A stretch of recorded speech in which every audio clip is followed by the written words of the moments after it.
कल जब पूरा भारत बंद था उस वक्त नीतीश कुमार का प्लान जो है वो शुरू हो चुका था। नीतीश कुमार ऐसा प्लान कर रहे थे जिससे मुसलमान वोटर उनको छोड़ के कहीं और नहीं जाने वाले। 18% आबादी वाले इस समूह को साधने के लिए नीतीश कुमार ने कौन सा पैंतरा आजमाया है और क्यों मुसलमान वोटर नीतीश कुमार को छोड़ के बिहार में और कहीं नहीं जाने वाले, इसी के ऊपर हम बातचीत करने वाले हैं। लेकिन उससे पहले मेरा परिचय जान लीजिए। मैं हूं रजत और आप देख रहे हैं जनता जंक्शन। जब कल पूरा भारत बंद था उस वक्त नीतीश कुमार अपने आवास पे एक मीटिंग बुलाते हैं। मीटिंग में तमाम सिया और सुन्नी के जितने भी बड़े बड़े नेता लीडर होते हैं उनको बुलाया जाता है और ये जानने का प्रयत्न कर रहे होते हैं नीतीश कुमार की आखिरकार मुसलमानों की नाराजगी जेडीयू से क्या है। और इसमें कई तरीके की जो बात है वो सामने आते हैं। नाराजगी को दूर करने के लिए भी नीतीश कुमार ने जो प्लान बताया है, बनाया है, उसके बारे में भी हम बातचीत करेंगे। और किस तरीके से ये 18% जो मुसलमान वोटर हैं वो नीतीश कुमार को छोड़ के कहीं और नहीं जाने वाले, इसके ऊपर भी हम चर्चा करेंगे। आपको ये ज्ञात ही होगा, पता ही होगा कि नीतीश कुमार के साथ मुसलमान जो है वो काफी महफूज महसूस करते हैं। उनको अच्छा लगता है नीतीश कुमार का साथ। उनको ये भी लगता है कि बिहार में जिस तरीके से मुसलमानों के लिए नीतीश कुमार ने काम किया है वो वाकई काबिले तारीफ है। हालांकि MY समीकरण लालू यादव का समीकरण माना जाता है, लेकिन एम का ये कहना है, यानी मुसलमानों का ये कहना है कि हमसे वोट तो लिया जाता है लेकिन उधर हमारे लिए कुछ काम नहीं होता। और वो जो काम हुआ है वो नीतीश कुमार ने किया है और इसी वजह से नीतीश कुमार के ऊपर भरोसा जताते हैं बिहार के मुसलमान। और इसी को साधने के लिए हालांकि अभी मुसलमानों में नाराजगी भी देखने को मिली। लोकसभा चुनाव में आपने स्पष्ट तौर पे देखा था कि मुसलमान, कुशवाहा और यादव जो है वो एक तरफा हो गए थे। वो और इसी का परिणाम रहा कि इंडिया ब्लॉक जो है वो 1 से सीधे 9 सीटों पे जा पहुंची। 9 नहीं, एक पप्पू यादव का भी सीट काउंट कर लीजिए, 10 सीटों पे जा पहुंची। और ये बात बताता है कि कहीं ना कहीं मुसलमान की नाराजगी विधानसभा चुनाव में नीतीश कुमार को महंगा पड़ सकता है।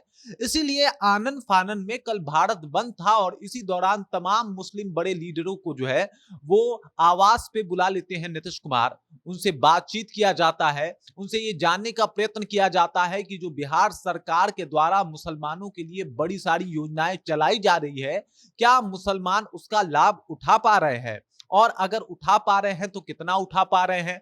अगर लाभ नहीं उठा पा रहे हैं तो इसके पीछे का कारण क्या है और कैसे वो लाभ उठा सकते हैं। इसके अलावा परिचर्चा में ये बात सामने आया कि भाई वक्फ बोर्ड को लेके थोड़ी सी नाराजगी मुसलमानों में है, जिसके ऊपर नीतीश सरकार और वहां पे बैठे संजय झा ने ये क्लियर कर दिया कि ऐसी कोई नाराजगी आगे चल के नहीं रहेगी। जो भी ये अधिग्रहण का अभी मामला चल रहा है उसे हम जल्दी ही ठीक कर देंगे और जो भी सरकारी जमीन जो है वो लिया जा रहा है वक्फ बोर्ड से, हम उसे वापस सुपुर्द कर देंगे। मतलब कई तरीकों का आश्वासन दिया गया।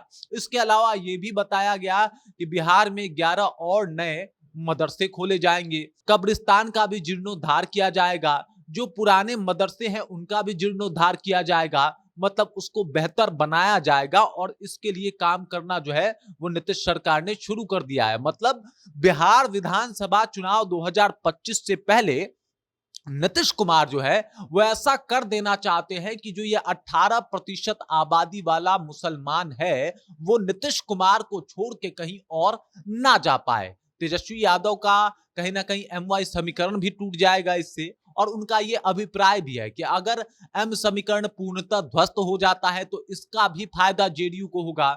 मतलब एक समुदाय जिसके ऊपर आरजेडी राजनीति करते आई है, अगर वो समुदाय ना रहे तो क्या होगा, नुकसान होगा। और वो समुदाय अगर जेडीयू से जाके मिल जाए तब तो भारी नुकसान होगा। और यही भारी नुकसान देना चाहते हैं नीतीश कुमार, इसलिए लीडरों से बात कर रहे हैं। तमाम तरह की बातें जो है वो सामने आ रही है। और इसके अलावा उनके द्वारा चलाए गए योजनाओं को मुसलमानों के पास ले जाके प्रस्तुत करने की जिम्मेदारी भी इन्हीं मुसलमान लीडरों को उन्होंने सौंप दिया है। उनके द्वारा जो एकाध योजनाएं चलाई जा रही हैं उसके बारे में भी मैं आपको बता देता हूं।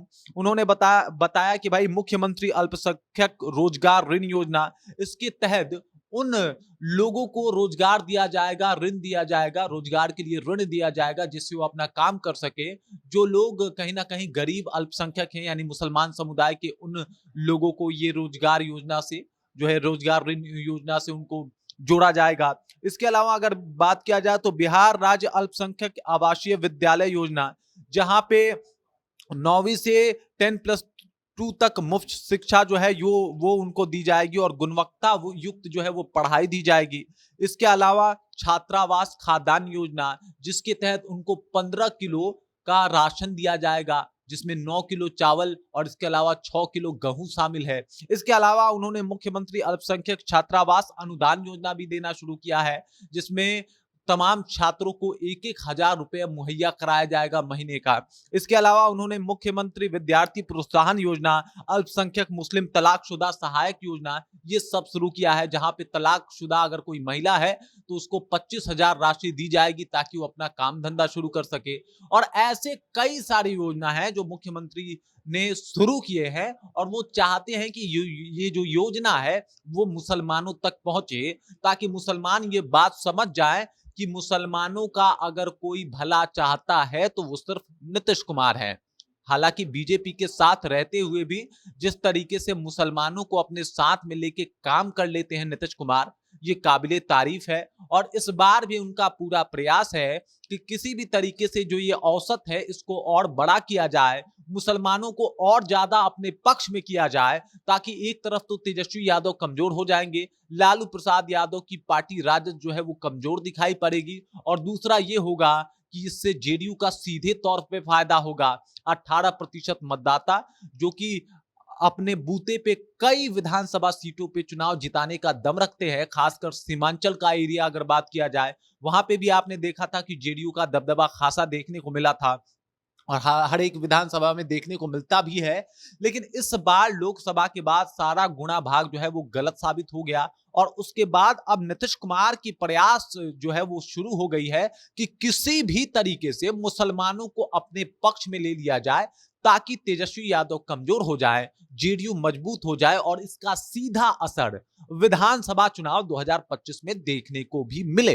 बाकी मुसलमान मतदाता जो है वो अपने दम पे कई सीटों को जिता सकते हैं, कई सीटों को हरवा सकते हैं। इस दम से चाहे वो राजद हो, बीजेपी हो या जेडीयू हो, सभी वाकिफ है और इसी वजह से सबकी कोशिश यही है कि कुछ भी करके मुसलमानों को अपने पक्ष में कर लिया जाए। लेकिन नीतीश कुमार ने जो दांव खेला है उसमें नीतीश कुमार काफी आगे निकलते हुए नजर आ रहे हैं। बाकी इस खबर को लेके, इस जानकारी को लेके और आपको क्या लगता है, मुसलमान मतदाता जो है वो जेडीयू के पक्ष में आ जाएंगे, इस बात को लेके अगर आप कुछ भी सोचते हैं तो कमेंट कीजिए और अपना विचार जो है हम तक पहुंचा दीजिए। बाकी आप देख रहे हैं जनता जंक्शन और मेरा नाम रजत है।